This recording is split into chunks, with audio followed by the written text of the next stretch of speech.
20 talented junior heavyweights take center stage. Let the high flying begin. I'm John Renton with my review of New Japan Pro Wrestling's Best of Super Juniors 29 Night 1 event, A Block of Action. That's for one friend that I always talk to that has made me unable to hear that or B Blocka the same way again. You're welcome for that. Let me know your thoughts on this show in the comments, please. I do want to quickly say, if I have to double up some of these reviews, I do apologize.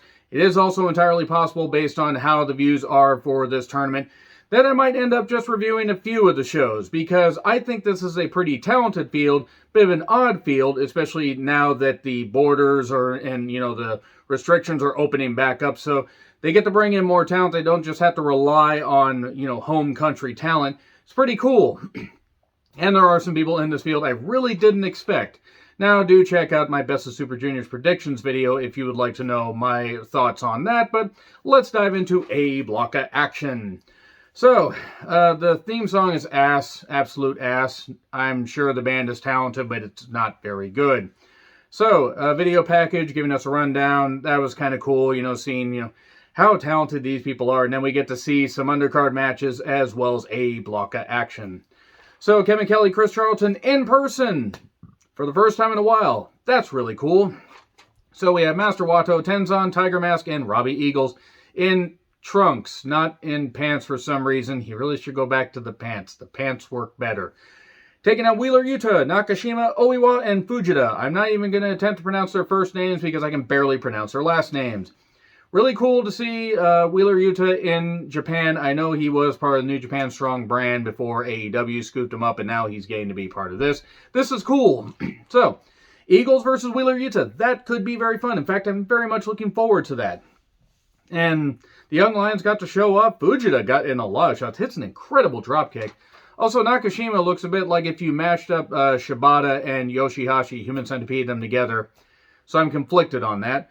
But anyway, Risa Mete, however the hell you say Master Wato's finisher, he gets the victory. Cool. And then we get Shingo and Bushi taking on El Phantasmo and Dick Togo. No, I am not going to invest a lot of time in a match involving Dick fucking Togo. So, Pumping Bomber on Dick. Dick gets pounded. 1, 2, 3. There we go. So, we have a Teton, however the hell you say it. Not that Neon Studios movie about a woman with a metal plate that loves cars a little bit too much. Boy, that movie is wild. It's on Hulu if you want to check it out. But the CMLL, I think. I've seen him in a few. I think he was part of the 2018 and 2019 fields. But anyway, T10, El Lindemann, who's part of Strong Hearts, and Jado taking on Doki, Taka Michinoku, and El Desperado. Teat. I react to these words with the good taste and maturity you've all come to expect from me. Lindemann did some really good stuff. I don't know why he felt the need to sort of thrust right in a woman's face. That was a bit weird. And we get we get a double stomp that the camera totally missed. They totally cut away at the wrong time. 1, 2, 3. So Titan gets the victory. Good stuff there. So we get Clark Connors, the Rhino. It's Crocodile Connors. That's his name now. He looks like Crocodile Dundee. That's not a knife. That's something else in his tights. Taking on the wild card Ace Austin. Actually, I don't really know if he's called the wild card. I've seen a bit of his work. I know he's in Impact Wrestling, as he's the X Division champion. And I know Ace can work. I'm not so sure on using the cards and the finger thing, but I know he works as a heel, and he's got a good look. It was more ground-based. There were some heavy chops. There were a couple good dives.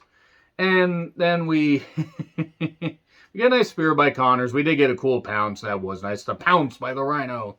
But then the fold. It's like a short blockbuster variation. Okay. I mean, maybe I'll have to just get more used to seeing Ace Austin in the ring. But he's got a good look, and I like Clark Connors. So this was fine. We then get Alex Zane versus Kanemaru. Really cool to see Alex Zane on this stage. I remember seeing him at the first ever Without a Cause show. Local independent promotion. 20 miles south to me. Always support your local independent wrestling. Alex Zane, I got to see him just before he really started exploding, doing the, I don't even want to say backyard wrestling in a bad way, but a lot of the indie shows and stuff like that, and just doing some wild shit. And then I got to see him a number of months later, and it was really, really cool to see the growth. I mean, the guy's already like 6 fucking 7 feet tall. I mean, I don't think he's 6'7", but he's a tall guy. And then WWE signed him up, proceeded to do absolutely nothing with him for no goddamn reason, and now he's killing it here. Kanemaru focused on his knee a lot. There was a lot of selling of the knee, which was a good thing.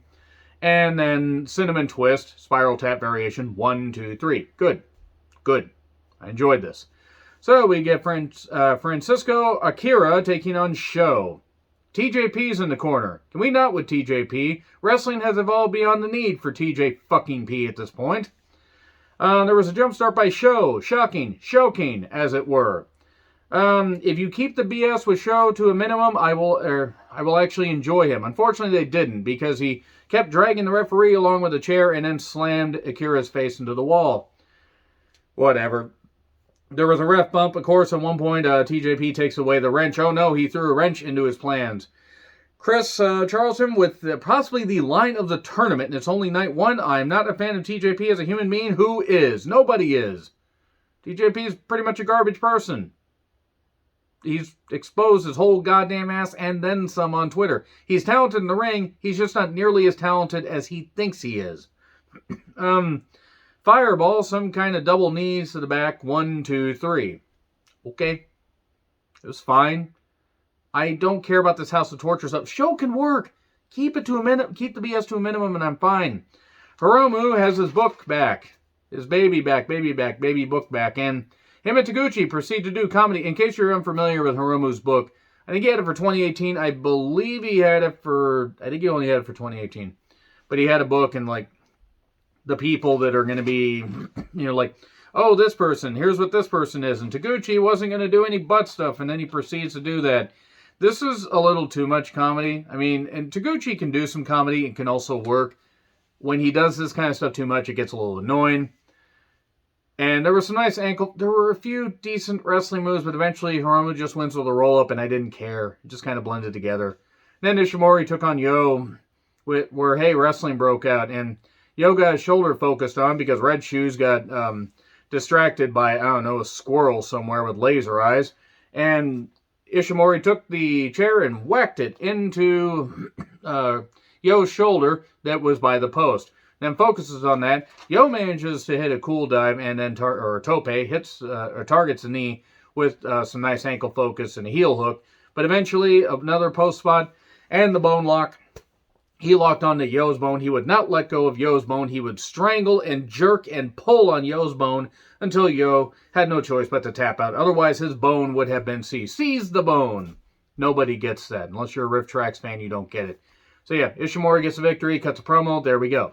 So again, I don't know if I'm going to be doing individual reviews or double reviews. It's also, again, going to depend on time. It's also going to depend on how well the views are for this tournament. Because if people aren't really watching a lot of these reviews, if they're just kind of middling, I'll probably just skip to the finals. That being said, not a bad opener. Agree, disagree, what I said, like, share, subscribe, Twitter handle in the description. I'm John Ritlin. I'll see you soon.